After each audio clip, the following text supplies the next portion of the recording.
et bienvenue à tous et à tous sur ma chaîne, encore une fois. Si c'est la première fois que tu t'arrêtes ici, je t'invite à t'abonner, à liker, à partager mon contenu, à activer la cloche de notification. Comme ça, à chaque fois que je poste une nouvelle vidéo, tu seras tout de suite avisé. Et pour tous les anciens qui sont déjà là, merci pour tous vos commentaires, merci pour tous vos messages, merci pour tous vos nouveaux ajouts sur Instagram. Je vous vois arriver tous les jours, tous les jours, tous les jours.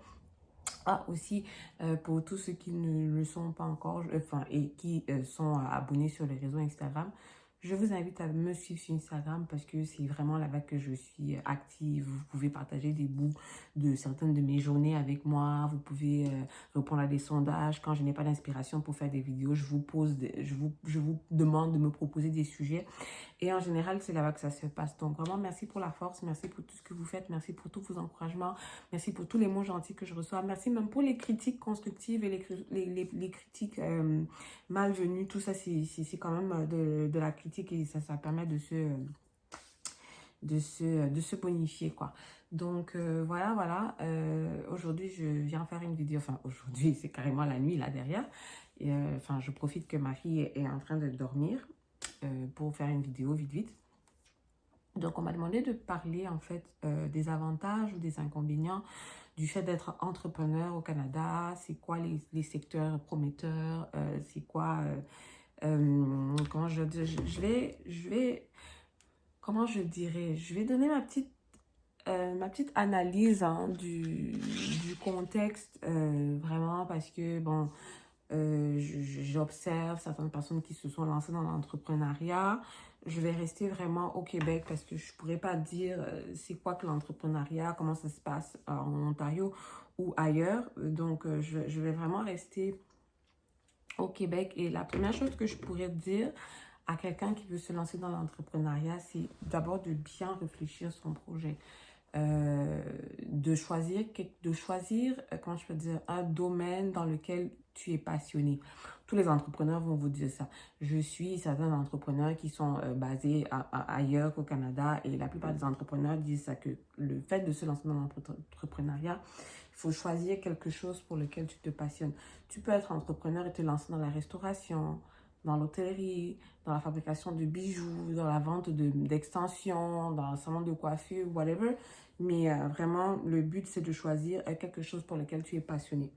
Maintenant, si je dois revenir au contexte du Canada et le contexte du Québec, de moi, ce que je vois, parce que honnêtement, au niveau des loyers quand même, mettons si tu es dans une ville comme Montréal, au niveau des loyers, si tu dois avoir un commerce, si tu dois te lancer dans l'entrepreneuriat et avoir un local physique, donc payer un loyer, et les bails commerciaux sont quand même assez chers. Puis tu as des taxes à payer, tu as une série de factures à payer là, sans compter que bon, il faut que tu payes le courant, donc Hydro-Québec. Donc honnêtement, si moi je dois me baser sur ma petite expérience, je dirais que toute personne qui se lance dans l'entrepreneuriat, c'est surtout maintenant dans un contexte de COVID-19, moi je vous dis que le e-commerce, c'est la meilleure chose. Donc, mettons que quelqu'un veut se lancer dans l'entrepreneuriat, tu peux créer... Donc, désolée, on a été coupé par un coup de fil de mon mari. Déjà, je ne sais même plus où j'étais rendue dans la vidéo. Donc, j'étais en train de dire que, justement, avec le contexte de COVID-19, le e-commerce serait vraiment... de lancer vos activités en ligne, en fait, en tant qu'entrepreneur, serait vraiment adapté. Donc, c'est-à-dire que je vois des gens qui se lancent dans le commerce des cheveux. Il y en a aussi beaucoup qui font des commerces en dropshipping, c'est-à-dire... toi, particulièrement, tu ne vends pas de stock chez toi, mais tu fais comme une affiliation avec... Bon, ça, c'est beaucoup plus ceux qui sont dans les ventes en ligne de cheveux ou de vêtements ou de choses comme ça, d'accessoires qui font des trucs comme ça. Je connais des entrepreneurs qui, à côté, ont une passion, comme il y en a qui font dans la photographie, par exemple. Mais ça, c'est vraiment des trucs... Mettons, honnêtement, si je devrais dire... En tant qu'immigré, est-ce que je connais beaucoup d'immigrés qui vivent de l'entrepreneuriat au Canada? Honnêtement, je vais pas dire Canada, je vais vraiment rester dans la portion que je connais. À moins d'avoir une activité physiques comme, par exemple, il y en a qui ouvrent des magasins de vivres africaines. Donc, ils vont vous vendre des vivres qui viennent d'Afrique, des mèches de cheveux qui viennent d'Afrique, enfin, pour faire des rastas, des trucs comme ça. Des restaurants, des gens qui pourraient vivre de cet entrepreneuriat, peut-être. Parce qu'en dehors de payer le loyer, il y en a qui ont recours à des employés, il y en a d'autres qui le font eux-mêmes. Donc, si tu ne payes pas d'employé, que tu payes juste le loyer et les charges et tout ça, peut-être qu'on en vit. Ceux que moi j'ai vu avoir des commerces ici ont l'air de s'en sortir parce que c'est des commerces qui tiennent quand même depuis plus ou moins 10 ans. Moi, ça fait déjà 8 ans que je suis au Canada. Donc, si je suis arrivée, c'était des commerces qui existaient déjà. Ça veut dire que ça nourrit son homme. Les avantages du entrepreneuriat, c'est que, bon, tu es ton propre patron, ok? Ça vient avec ses aléas. Ça vient avec les aléas de la vie que, en fait, si tu te lèves pas pour travailler, bah, c'est sûr, tu manges pas. Alors que si tu travailles pour quelqu'un, tu sais que, bon, ton salaire est quand même garanti à la fin du mois, bon, pour autant que tu ailles travailler, en fait. Donc, c'est plus ou moins ça. Et puis, moi, autre inconvénient que je dirais de l'entrepreneuriat, c'est surtout dans cette crise du Covid que j'ai vu ça, c'est parce que c'est des gens, en tant qu'entrepreneur, il faut que tu te gardes un coussin, en fait. Un coussin, parce que quand je vois que les commerces sont fermés ou les choses, quand le corona a commencé et que le gouvernement a estimé que les commerces qui n'étaient pas essentiels devaient fermer, donc comme restaurants, salons de coiffure, des trucs comme ça, si des entrepreneurs ont vraiment pris un coup dans les ailes au niveau de leurs finances. Donc, c'est des gens qui, faut que en plus de faire ton business, tu dois quand même te mettre de l'épargne de côté au cas où il y aurait quelque chose qui arrive, une pandémie mondiale comme celle-là. Et du coup, quand le gouvernement a lancé les programmes pour aider les Canadiens qui ont perdu leurs emplois, tous ceux qui sont à l'auto-emploi, ils appellent ça les travailleurs autonomes, donc c'est-à-dire quelqu'un qui travaille à son propre compte, ont vraiment eu beaucoup de la misère parce que moi, honnêtement, je dirais pas que j'ai vu beaucoup de soutien apporté comment on appelle ça, aux travailleurs autonomes. Donc, même le programme d'aide, l'argent qui était donné à ceux qui ont perdu leur travail pendant la COVID, tous ceux qui sont travailleurs autonomes trouvent qu'ils ont été lésés. Parce que, mettons, quelqu'un qui a un restaurant, quelqu'un qui a un hôtel, euh, quand on a demandé de fermer les commerces, déjà, tu perds ton chiffre d'affaires.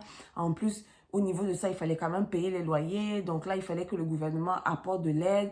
Et certaines aides qui ont été apportées par le gouvernement ne pouvaient même pas couvrir toutes les charges que les restaurateurs ou les hôteliers ou les gens qui ont des commerces comme ça avaient sur pied. Donc honnêtement, si moi, ce ne serait que mon conseil pour quelqu'un qui veut se lancer dans l'entrepreneuriat au Canada, moi, je serais comme quelqu'un qui est prudente. C'est-à-dire que je garde quand même mon travail à côté, mon 5 à 7 et vraiment mon entreprise à côté, c'est comme un plus rajouté parce que honnêtement, tu te rends compte que quand il y a des pandémies ou qu'il y a des aléas de la vie, tu le prends tu le prends dans tes ailes.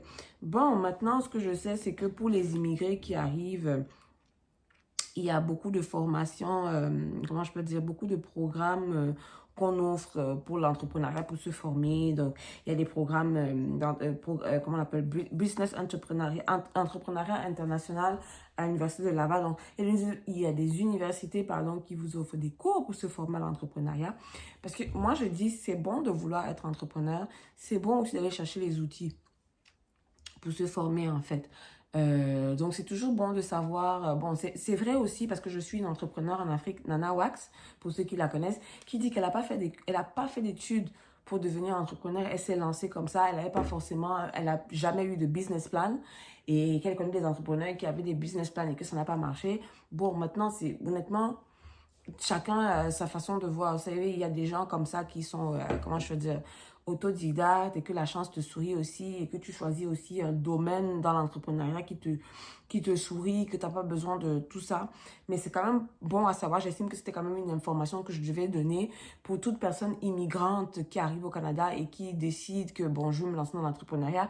Il y a quand même des formations qui sont offertes aux immigrants, entrepreneuriat immigrants au Québec.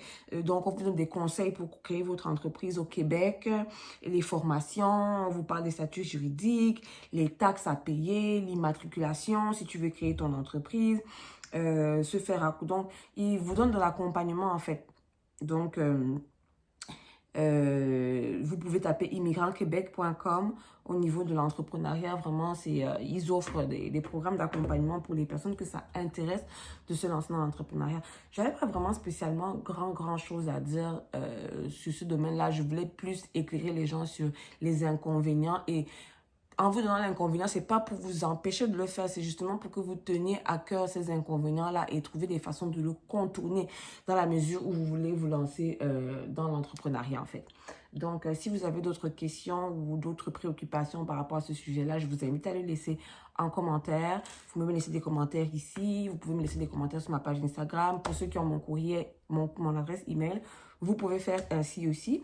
Et donc voilà, si vous avez aimé cette vidéo, je vous invite encore à liker, partager et à laisser un pouce bleu. Merci beaucoup.